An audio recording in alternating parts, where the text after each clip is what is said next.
दीवानी नहीं होती है ना। बाकी आप सबसे पहले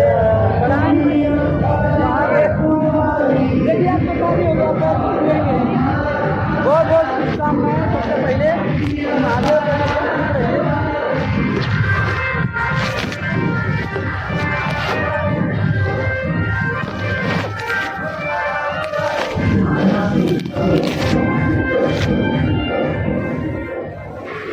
क्योंकि कहते हैं ना, मैं एक बात कहा करता हूँ कि हर शाम सुहानी नहीं होती और हर चाहत के पीछे कोई कहानी नहीं होती।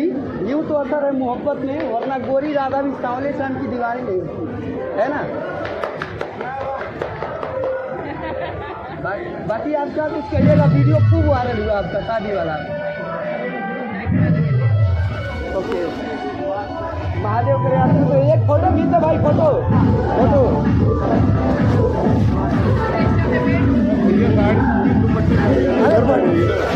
यहाँ मैं नीचे बैठ जाता हूँ ऐसे।